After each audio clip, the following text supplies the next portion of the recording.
오늘은 사무엘하 9장 말씀으로 시바와 무비보셋이라는 제목으로 말씀을 상고하겠습니다.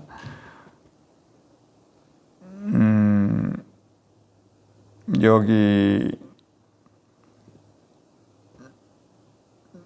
지금 복이 어디 있느냐 이걸 생각을 해보면은 다윗에게 있습니다. 하나님의 복이 다윗에게 있어요. 그러니까 다윗이 하면 하는 것이고 안 하면 안 한 것이고 이 복을 이렇게 주장하는 그 힘이 다윗에게 있어요. 그런데 사람들은 이 다윗이 사울을 과거에 죽이려고 했다라고 하는 그 거짓 소문에 속아서 여전히 다윗이 이스라엘의 왕이 지금 되었지만은 그 불안감이 여전합니다. 과거에 사울 왕 밑에 있었던 사람들을 다윗이 살려두지 않을 것이다. 그리고 자기들도 사울에게 속아가지고 기회만 엿보면 다윗을 사울에게 고발하고 다윗이 여기 있다라고 알리면서 다윗을 죽이는 데 동참했던 지난날의 과거들이 다 있어요. 그러니까 핑계하지 못하는 거죠. 그래서 우리는 예수 그리스도라고 하는 왕을 모시고 살기 때문에 이래도 저래도 다 예수 그리스도께서 무슨 생각을 하는지 그걸 생각하면서 사는 사람들이 되어야 되는 것입니다.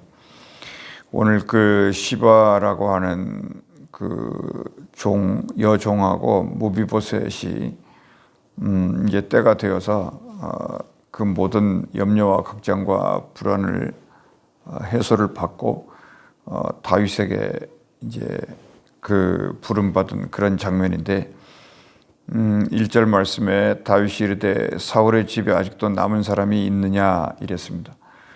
그러니까 이것은 사울의 사람들을 숙청하기 위해서 그런 것이 아니고 어떻게 해서든지 사울의 사람들을 챙기려고 사울의 사람들에게 이 복을 나누어 주려고 하는 이 다윗의 마음을 읽을 수가 있습니다. 그런데 이 시바하고 이 무비보셋은 지금 그 요단강 동쪽 지역으로 피신해서 오랫동안 살았었습니다. 잡히면 죽으니까.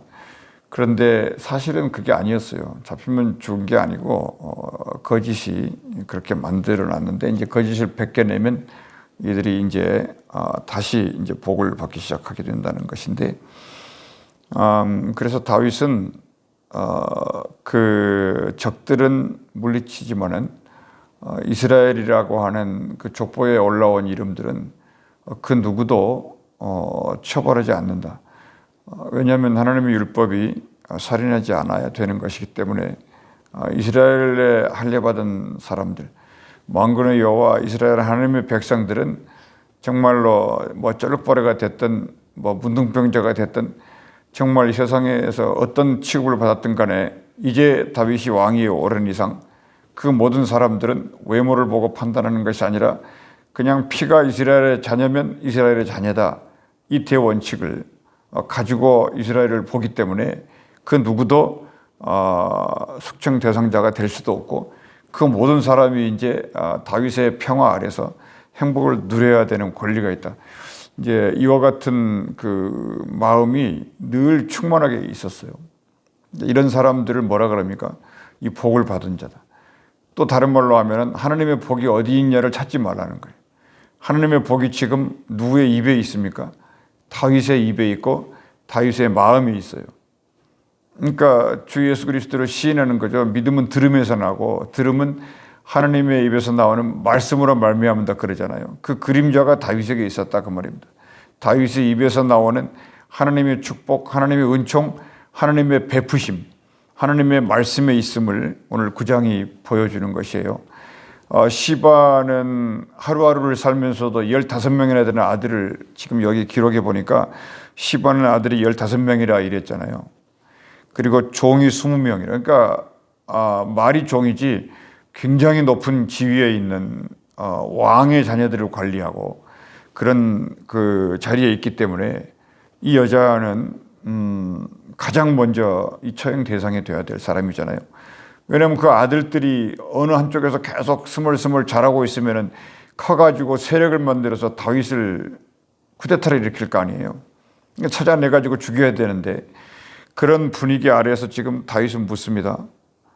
사울의 집에는 남은 사람이 있느냐 이렇게. 근데 이거를 잘못 해석하면 사람을 지금 찾아내서 전부 바녀가의 씨를 말릴 것 같은 생각하는데 그게 아니고 정반대예요. 다윗은 지금 복이 엄청나게 많이 있는 것이고요. 뭐라고 설명할까요? 하여튼 입에서 말만 나가면 그대로 되는 복이에요. 그래서 이제 시바가 다윗 앞으로 부름받아서 왔습니다. 근데 이 여종이 다른 말을 못해요. 너무너무 부들부들 떨리니까 한마디 하죠. 나는 서번트인데 당신의 종입니다. 이렇게밖에 할 말이 없는 거예요. 당신의 종입니다. 무슨 말입니까? 당신의 노예다. 그러니까 당신이 죽이면 죽이는 거고 살리면 살리는 거다. 지금 그런 입장입니다. 그 분위기를 다윗이 알고 뭐라 그러냐면 다시 한번 말합니다. 3절에 왕이 이르되 사울의 집에 아직도 남은 사람이 없느냐 이렇게 말해요. 그러니까 아직도 남은 사람이 없어 이게 아니고 뭐예요? 아직도 남은 사람이 없느냐. 그러니까는 시대가 완전히 바뀌었어요. 그러니까 어둠의 시대에서 이제 빛의 시대로 바뀌어서 지금 며칠 동안 계속 진행이 됐지만은 전혀 소름도 눈물도 뭐 심지어는 기도할 이유마저도 없는 하나님과 이 다윗의 이 합작된 축복에 부어지는데 이런 시대가 없었어요. 이스라엘의 역사를 훑어보면은. 그러니까 이제 다윗을 통해서 하나님의 그 넘치는 긍휼이 막 강물처럼 쏟아져 내려가는 그런 상황에 이제 시바가 그 앞에 부름받아 왔습니다. 그러니까 다윗의 표정을 우리는 못 봤지만은 지금 여기 와가지고 나는 당신의 종입니다. 이 말을 했을 때 다윗의 그 목소리와 톤과 이 보이스가 예수님의 보이스에 축복의 보이스에 그걸로 나간 거예요. 그러니까 아직도 사울의 집안에 남은 사람이 없느냐. 하여튼 있기만 하면 누구든지 내가 지금 뭐 할 준비가 돼 있다. 축복을 내릴 준비가 돼 있다. 그 목소리를 들어보니까 이 여종이 엄청 평화를 느끼고 안심을 했을 거예요. 야, 다 괜찮다. 내가 가지고 있는 복을 다 내가 나눠줄 테니 걱정하지 말아라. 그래서 두 번이나 써놓은 겁니다. 아직도 이 말을 한 거예요. 아직도 남은 사람. 이제 이 말을 듣자 이제 다윗이 이제 뭐라 그럽니까? 이 복을 가지고 있는 사람처럼 굉장히 큰 위로를 내리죠. 내가 그 사람에게 하나님의 은총을 베풀고자 하노라. 이것도 지금 1절과 3절에서 두 번 얘기한 거예요. 은총을 베풀고자 하노라. 그렇게 말을 들었고 시바가 이제 마음이 평안이 오니까 강요해서 고백하는 게 입을 열죠. 뭐라 그래요? 시바가 왕께 아뢰되 비밀이 나옵니다. 어느 비밀이 나와요? 이 다윗의 마음을 엄청나게 행복하게 하는 답이 나와요.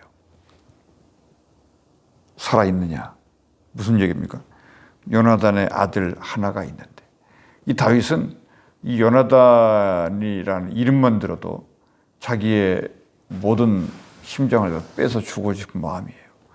왜 그러냐면 여러분은 스토리를 알고 계시지만은 사울에게는 아들이 대표적으로 두 명이 있었다고 하죠. 이스보셋이라는 아들이 있고 요나단이라는 아들이 있었다는 거예요. 근데 사무엘하 4장에 읽어보면 이스보셋이라는 아들이 사울과 요나단이 죽고 나서 이제는 죽을 날만 기다리고 있지 않겠습니까? 근데 그를 지켜줬던 장관이 누구였어요? 장군이 아브넬이었잖아요. 근데 아브넬이 죽으니까 이 이스보셋은 이제 완전 물에 빠진 생쥐가 된 거예요. 죽을 날만 기다리고 있는데 왜 그렇게 됐어요? 이 이스보셋이 자기를 지켜주는 왕 같은 아브넬을 갖다가 자기가 무슨 세례 요한인 것처럼 너 죄를 알렸다 왕 노릇했잖아요. 그래서 그냥 거기서 이제 아브넬이 고개를 흔들어요. 안 되겠다. 정말 하나님이 왕을 다윗에게 넘겼구나. 이렇게 이제 알게 된 거예요. 아무튼 이제 넘어가고 아무튼 이 요나단의 이름을 들었을 때 그리고 이제 사울의 그 다음 왕이 요나단이었거든요, 사실은. 그렇지 않습니까? 근데 요나단이 포기하죠. 다윗에게 너가 왕이다. 나는 절대 왕이 안 될 거니까 네가 왕이다. 그러므로 나는 내 목숨처럼 너를 지킨다. 그러니까 다윗이 왕이 아니고 원래는 요나단이 왕이었는데 그 왕이 될 그 자리를 다윗이 지금 왕을 하고 있다는 걸 아는 거예요. 요나단의 희생으로 이렇게 된 거지 않습니까? 그러니까 요나단의 이름만 들으면 요나단하고 약속한 것도 있어요. 내가 너를 살아있을 때 함께 하지 못한다 할지라도 내가 너를, 그게 그거예요. 그때 헤어질 때 마지막 했던 말이 그겁니다. 우리는 다시 못 볼 수도 있다. 그런 얘기를 했었어요. 그렇지 않습니까? 근데 정말 못 봤어요. 전쟁에 죽었잖아요. 그리고 이제 그 약속만 다윗의 마음속에 남아 있었는데, 정말로 이런 거 보면은 이 다윗이 그 요나단을 찾기 위해서, 만나기 위해서 못 만났고, 그 요나단의 후손들이 누가 있을까? 근데 아마 다윗 입장에서는 반쯤 알고 있지 않았을까요? 요나단의 핏줄이 살아있을 거다. 그래서 시바를 불러오라 그랬고 찾아왔고, 다윗의 그 용맹스러운 군사들이 이스라엘을 다 뒤져봤는데 어디에 있었어요? 요단강 동쪽. 그 요단강 동쪽, 거기는 한참이나 건너가야 되는데 거기에 있었다는 거예요. 찾아왔습니다. 근데 이제 양쪽이 이렇게 돼요. 그 요나단의 아들 하나가 있는데 그 분위기가 그려지죠. 그런데 문제가 있다는 겁니다. 달이 절고 있다, 이렇게 돼요. 그러니까 5살 때 그 유모가, 이름은 안 밝혔어요. 사무엘하 4장에서 유모가 이제 급히 이스보셋 사건, 아브넬 죽고 거기가 이제 풍비박산이 나니까 빨리 피신시켜야 된다 그래요. 들고 나오다가 떨치는 바람에 다리를 저리게 됐죠. 이제 이와 같이 되면서 이제 안심이 됐죠. 그러니까 시바가 됐고 그 사이에 많이 컸어요. 무비보셋이. 그러니까 이스보셋은 죽었고 무비보셋은 지금 한 사람 살아 있어요. 그러니까 다윗이 이제 무비보셋을, 시간이 흘러서 이제 사람들에게 데려왔습니다. 세상에 다리 절고 있는 무비보셋을 딱 볼 때 다윗의 마음이 어땠겠어요? 마치 그 요셉이 형들을 만났을 때 엄청 뒤에 숨어서 울었잖아요. 그 울음을 울었을 거라고요. 근데 그 마음을 이 무비보셋은 전혀 알 리가 없죠. 그 수많은 세월 동안에 숨어 살았는데. 근데 불러오라 그러니까 이제 나 죽었다고 따라왔는데 딱 앞에 다윗이 나타나 있는 거예요. 그러니까 다윗은 아주 자기, 심지어는 무슨 심정이냐면 그 무비보셋을 왕자리에 앉혀주고 싶은 거예요. 왜냐하면 요나단이 왕이었습니다, 원래. 근데 설령 기름 부음 때문에 그러지는 못하니까 이 무비보셋을 왕과 함께 밥상을 차려놓고 당신이 왕이다. 진짜 당신이 왕이었다. 나는 죽일 일도 없었고 나는 그런 마음도 없었는데 모든 걸 회고해 보니까 당신이 살아있는 것만 해도 정말 이스라엘의 남은 자고 이스라엘의 혈통이 이어져가고 이스라엘의 자녀라고 하는 것이 무엇인가가 하나님이 살려두었다는 이것 때문에 막 노래도 짓고 싶었을 것이고요. 찬양도 만들고 싶을 것이고, 그 다윗의 심정을 이해하겠죠, 우리가. 그게 무슨 마음이냐면 이 복을 받은 자의 마음이에요. 많은 나를 쫓기고 천만인에게 둘러싸이고 정말로 자기 하고 싶은 거 아무것도 못하고, 뭐 심지어 하나님이 뭐 비전을 줬어도요, 예수님처럼 하나님의 성령이 지시하지 않으면 꼼짝하지 못하는 그런 상황이에요. 하나님이 뭐 억만금이 자기 눈앞에 있고 이 세상을 호령할 수 있었어도 왜 못한다? 하나님의 성령의 지시가 없으니까 가만히 있는 겁니다. 숨죽이고. 다윗이 그런 시절을 많이 지났어요. 그러니까 우리가 하는 말이 진짜라고요. 천하의 하나님의 아들인 예수님이라 하실지라도, 하나님의 나라를 다 알고 창조 시절에 참여했다 할지라도 예수님은 당신의 뜻으로 하지 않는다는 거예요. 나는 아버지가 무엇이라고 말을 하지 않으면 난 아무것도 할 수 없노라라고 이스라엘 백성들에게 말씀하셨지 않습니까? 다윗이 그런 상황이에요. 그래서 하나님이 이제 때가 되었잖아요. 기름 부어서 왕이 됐고 이스라엘의 세 번째 기름 부어 왕이 됐잖아요. 그러니까 이 다윗은 아무것도 지금 걸릴 게 없습니다. 이게 평화고 축복이에요. 그러니까 때가 되면 높이리라. 그런 말씀을 붙잡고 가는 겁니다. 그런 말씀을 놓쳐서는 안 돼요. 때가 되면 높인다. 하나님이 우리 때를 주신다. 모든 시절을 다 견디는 거, 인내로 구원을 이룬다고 하는 거, 이런 것들이 살아계신 하나님의 말씀이고 그 말씀을 많이 이루어 주셨는데 그 증거들이 성경에 있고 보십시다. 다윗이 무비보셋을 보자 많은 서러움과 눈물과 그 지난날의 기억들이 막 엄청나게 쏟아져 나왔을 거예요. 기억 속에. 이 다윗 정도가 되니까. 그러니까 다윗이 무비보셋을 볼 때 무비보셋도요 똑같은 말을 해요. 6절 끝에 당신의 종이니이다. 그리고 이제 다윗이 뭐라 그래요? 무서워하지 말아라.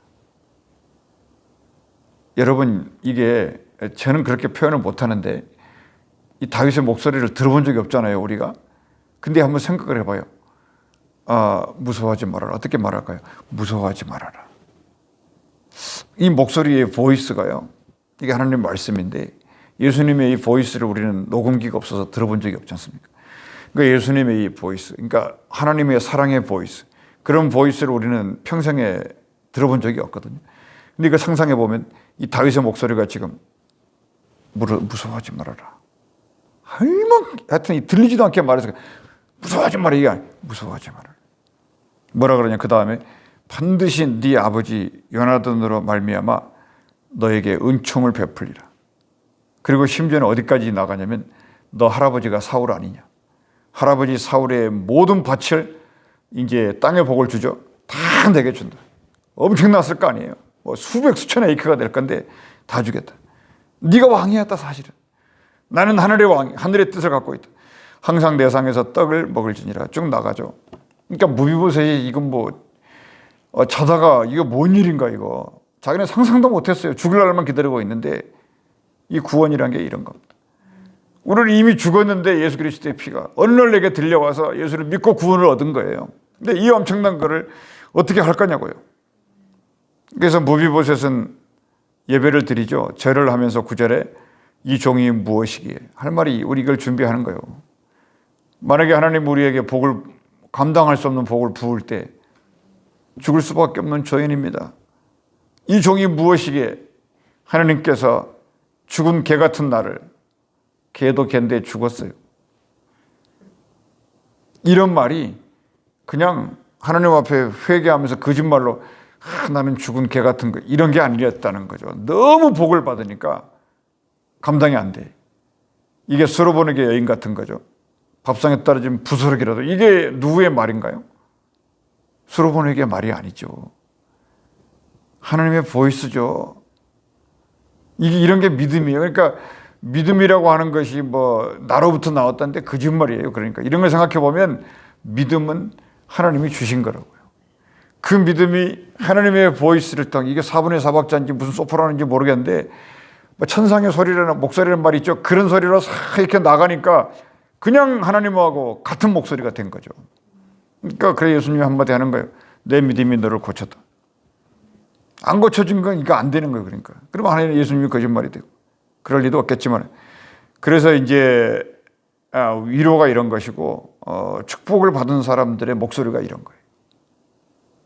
그냥 복을 부어주고만 싶은 거예요. 그냥. 이제 이 일을 끝내고 나서 이 평화의 시간이 이제 다 지나갑니다. 그리고 이제 다윗에게는 이제 폭풍이 몰아치기 시작하는데 이제 그러면서 끝나요. 이 사무엘하가. 근데 가장 평화로운 7장, 8장, 9장 이렇게. 혹시 10장이 있는지 모르겠는데 하여튼 이 9장까지는 엄청난 이 다윗의 평화가 여기 지금 부어지고 있었다는 거예요. 그리고 이제 뒤부터는 막 아들들이 일어나가지고 막 쿠데타를 일으키고요. 그리고 막 간음 사건 벌어지고 막 이러면서요. 이 다윗의 나라가 인구조사까지 일어나면서 막 정신을 못 차리고 막 무너지기 시작하는데 이제 그래도 다윗이 할 일은 여기까지 한다. 그러니까 우리 주님이 우리에게 항상 때를 보고 계세요. 언젠가는 이 하나님의 음성, 그 단아한 음성 뭐라고 해야 되는지 모르겠는데 그냥 한마디로 말하면 신령한 주의 음성을 우리에게 이렇게 들려주면서 축복을 내릴 날이 온다. 그 음성은 아마 살아있을 날 동안에 한 번도 못 들어볼 수도 있을 건데 그런 음성이 축복이다. 그런 그 음성을 따라서 자연스럽게 물 흐르듯이 우리에게 복이 부어지는데 평생을 다윗이 왕을 잇는 동안에 왕자리에서 밥을 먹고 그냥 이렇게 이제 너 신분을 회복해주고 이거는요. 아니 무비보셋이 생각해봐요. 한 게 아무것도 없어요. 그냥 거기 저 요단강 동쪽에 가가지고요. 그냥 자기 여종이었던 그 어머니죠. 그러니까 일종의 그 시바 밑에서 그냥 왕의 전관 외우를 받으면서 아무것도 안 하고 그냥 이렇게 있는 것 뿐이에요. 그냥. 그런데 하나님의 복이 부어졌으니까 우리 같은 죄인들을 예수님이 그렇게 하셨다는 거 아니겠어요? 그래서 기도하는 겁니다. 어떻게 기도해요? 이런 말씀을 붙들고 기도하는 거죠. 나는 당신의 종입니다. 정말 개 같은 우리라도 이렇게 기도하게 하시고 찬양하게 하시고 주의 말씀을 듣는 게 아니라 이제는 말씀이 뭐라는 걸 알겠어요, 여러분? 목소리예요, 목소리. 평생 들어보지 않았던 그런 목소리. 표현도 안 되고 노래도 안 되고 뭐 글로도 안 되는 겁니다, 이런 게. 그러니까 그런 목소리를 우리에게 올 때 그 복이 우리의 모든 저주를 씻는 거고요. 이 복이 이와 같은 일을 만든다. 그래서 이제 13절에 무비보셋이 항상 왕의 상에서 먹음으로 예루살렘에 사니라 그는 두벌을 다 차렸더라. 꼭 써놓습니다. 성경은 이렇게. 무슨 말입니까? 아무것도 안 했다는 거예요. 그냥 밥 먹고 놀고 노래 부르고 이거밖에 안 했다는 겁니다. 뭘 하겠어요? 그러니까는 이게 복음이고 믿음입니다. 그리고 이제 우리 주님 예수님의 일에 참여하는 거다. 기도하겠습니다. 은혜로우신 우리 아버지 하나님, 이 놀라운 일이 우리에게 기록되어서 주의 음성으로 들리게 하신 것을 감사합니다. 우리의 마음이 모든 소리를 하나님의 음성으로 들을 수 있도록 마음의 복을 허락하여 주시옵소서. 주 예수 이름으로 기도합나이다. 아멘.